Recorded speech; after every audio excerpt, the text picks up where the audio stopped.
नमस्कार. आपण दिवसभरातील प्रत्येक 1 तासानंतर अशी लहान लहान ॲक्टिव्हिटी करायची आहे की जेणेकरून आपल्याला हालचालीमुळं एकाच ठिकाणी फॅट साचून राहणार नाही. तुम्हाला वजन कमी करायचं आहे, पोट कमी करायचं आहे, तर दर 1 तासानंतर तुम्ही कंटिन्यू जर 1 तासापेक्षा जास्त वेळ बसून राहत असाल तर 100% तुमचं पोट सुटणारच आहे, पोट वाढणार आहे. हालचाली कमी झाल्या. आपल्याला आता हालचाली कमी असल्यामुळं ह्या व्याधी चालू झाल्यात, बऱ्याच व्याधी. तुम्ही दर 1 तासानंतर 30 second, 40 second, 50 second, 1 minute, 2 minute तुम्हाला जेवढा वेळ मिळेल तशी हे लहान लहान ॲक्टिव्हिटी आहे हे करून घ्या. 100% रिझल्ट येतोय. कारण आता प्रॉब्लेम काय आहे, हालचाली होत नाहीत. तुम्हाला वजन कमी करायचं आहे, पोट कमी करायचं आहे, तर हालचाली, ब्लड सर्क्युलेशन होऊ द्या. आता हे हालचाल झाल्यामुळे काय झालं, सगळं शरीर ॲक्टिव्ह झालं, त्यामुळे कॅलरीज बर्न व्हायला चालू झाल्या.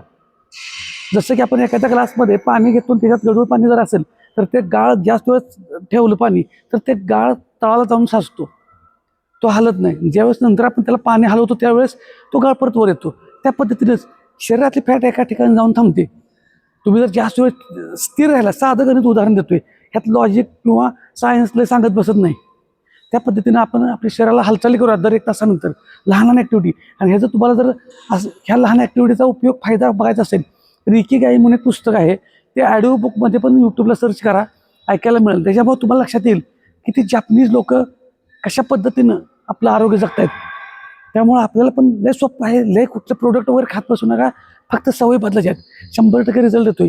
त्यामुळे कारण सांगायचं नाही, व्यायामाला सुरुवात करा, व्यायाम करा, हेल्दी राहा. धन्यवाद.